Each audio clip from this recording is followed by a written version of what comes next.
Okay, so back in the days of MSN Messenger, right? We used to send each other like there was the gasping emoticon, right, for like the colon O. It was just like, right? Yeah. We had like because you know how in like when you're spelling things or like writing things in Spanish, if it's like an exclamation, for instance, there's like an upside down and a right side up exclamation point to start and stop the sentence. Yeah. Same with question marks and stuff like that. Yeah. So we somehow decided to just very simply take and flip that emoticon to make it a custom one. And that was El Gaspo. So it was like, the Spanish version of the Gasp emoticon. That's great.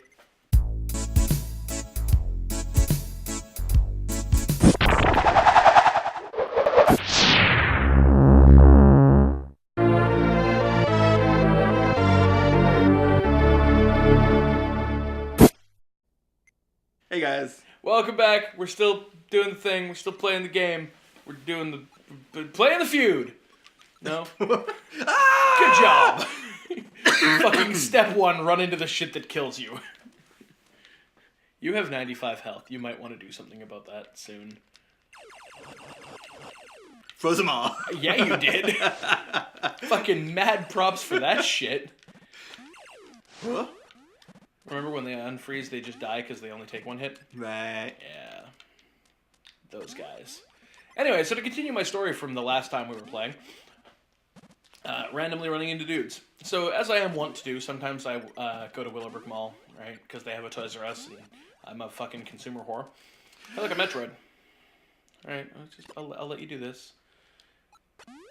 Jump and shoot. GG.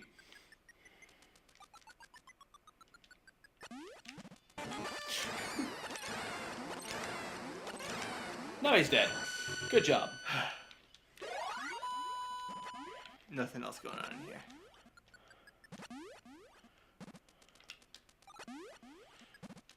So yeah, heading into the food court there, and going to like get a crepe or whatever, right? And who do I see? Oddly, but my brother's friend Everett, who works with him. I believe they were roommates at one point too. He's a pretty cool guy. I haven't really hung out with him that often, but it's all right. And he's just like randomly sitting there just eating something in the food court. And I'm like, walking by, I'm like, why does that look like Everett? And I'm like, oh, shit, because that's Everett. It's like, like my brother lives downtown, so like everybody he knows is all downtown. And I'm out in the middle of fucking Langley, right? Yeah. So it turns out he was getting his car serviced out in Langley for whatever reason. And basically was like, I didn't know what to do, so I found a mall. So, yeah, we fucking hung out with that guy. Took him on our grand adventure to, like, Toys R Us and fucking EB Games and all the other shit that we go and check out when we're in Willowbrook. And basically helped him kill all of the boredom that he had built up being in Langley with nothing to do.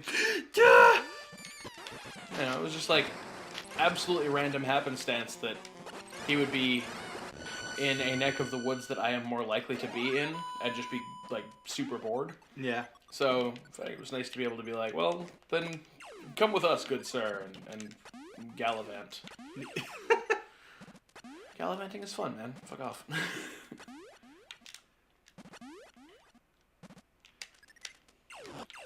I love the way that those crepes look when they're going up like that. Like, they look like the top half of a Goomba. Yeah, they do.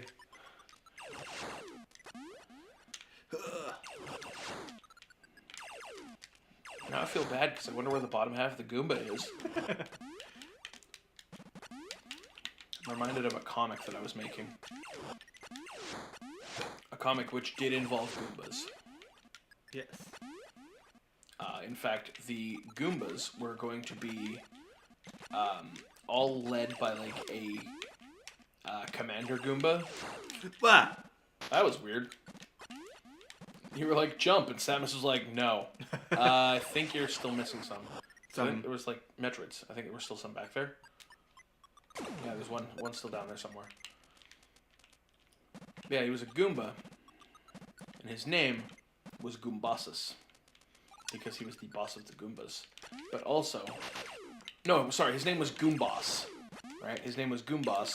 He was the boss of the Goombas, and he controlled them with a telepathic like command thing, which basically looked like a spike that stuck out of his head, Right. because Gundams have like fucking in any of the Universal Century stuff, a commander unit of like any Xeon or Xeon-like forces is denoted by having a spike coming out of the head of their mobile suit, right? Okay. So basically, we refer to it as a commander spike. And this Goomba, who was Goomboss, right, had a commander spike that he used to like telepathically control the other Goombas. Right. And eventually, he would be defeated. And him and the squished remains of all of the Goombas that the protagonist had dealt with, I believe it's across from here. I thought I went there. Well, there are two spots that look very much the same. So if it's not the across of this one, then it's the across of the other one.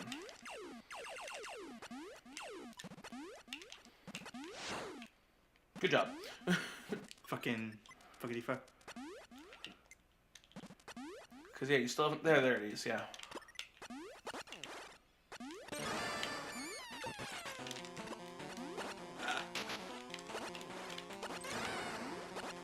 Oh, man. Yay! Alright, now you can move on to the next area because you have killed all of the Metroids in Sector 1. Or Area 1, or whatever the fuck they call it.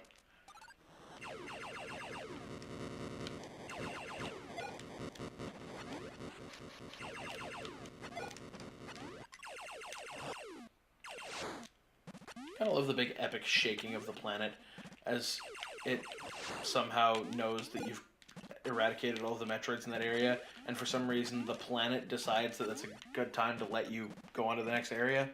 Perhaps the planet is biological, and it's like, oh shit, gotta protect myself. Well, if that's the case, then I feel bad for it later on. I will not explain why. I will find out why. You will learn one day. Again, just go up there. You can bomb, launch yourself into the air, and then turn into a spider ball while you're in the air. What? Sorry. It's easier to do than to explain. Shit. Not what I wanted to do at all. Well, in that case, fuck it. Let's just do this. You whore. You could kill it first, you know? Or maybe not. Shut up. Think you're so much smarter than me. Okay, now I'm going to show you. See? Huh. Yeah, and there's even a life refill up here, so... Sick. Drop from being spider ball to just ball. There, now spider ball again. Oops. There you go. Because now you'll circle around and get that. Yay! Now just drop. Drop. Yeah. And roll over. Drop and roll over, damn it. I'm going... This is... Yeah, you want out. Okay.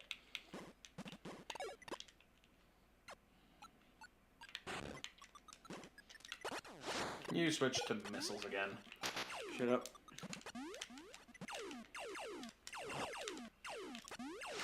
But yeah, so all of the smashed remains of all of the Goombas would then form into a giant, like, mass of Goomba tissue with Goomboss at the sort of head of it, and they'd create a giant, like, humanoid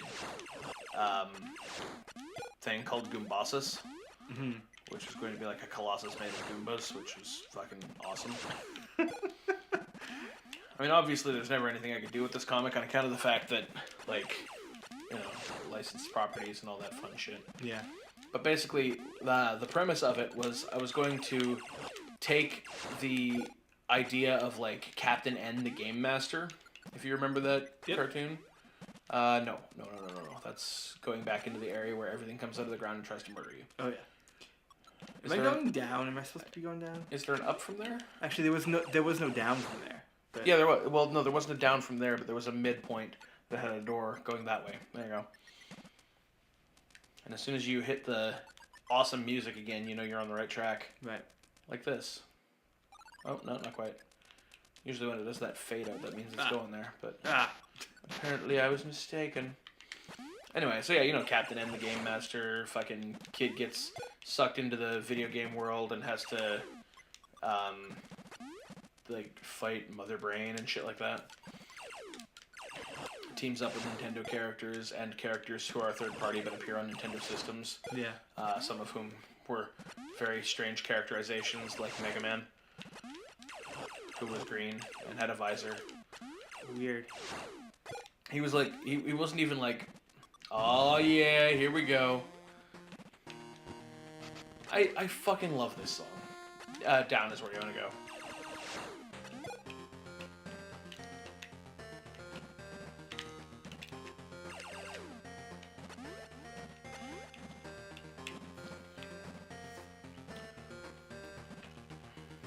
Yeah, like that Mega Man, he wasn't even like bad box art Mega Man. He was like somehow worse. Anyway, the point is, I was going to take the concept of Captain N and adapt it into an origin story for a Kamen Rider. Right. So I was making Kamen Rider Ness. And I had like the suit all designed. He had like NES cartridges on his shoulders and on his legs. Yeah. That he would use. He had like on his belt, he had like half of an actual like NES that he would then slot a game into to unlock different powers. Yeah. And he had like weapons and shit all based around like different games and forms based on different games. Oh, we're in the next area. You know what that means? 8 Metroids. Yeah. But yeah, so anyway, I had like lists of power-ups, enemies, locations, everything all figured out, even a transformation sequence, because he would basically get, like, a regular kid would get pulled into the video game world and be given, like, the legendary transformation device, the NES controller. Right. Which is basically just a NES controller, right? And then he would input the Konami code on that, and then slot it into a belt. Yeah. And it would allow him to transform into Kamen Rider Ness. That's a fucking great idea. I still want to make that a thing. But I had like Mother Brain as the big bad. Oh, look at Metroid.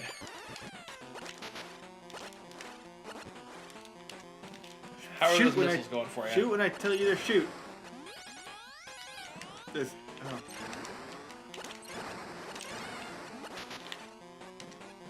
Yay!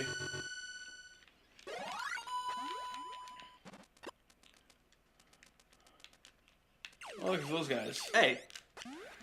He's just dodging all your shit. Physics just does not work with you, does it? You just go through the ground like no big deal. And that guy looks like the yellow virus. Mm-hmm. He does. Alright, you've reached your next save point. I think that means we're on to the next episode. Yeah, I'd say so. Alright.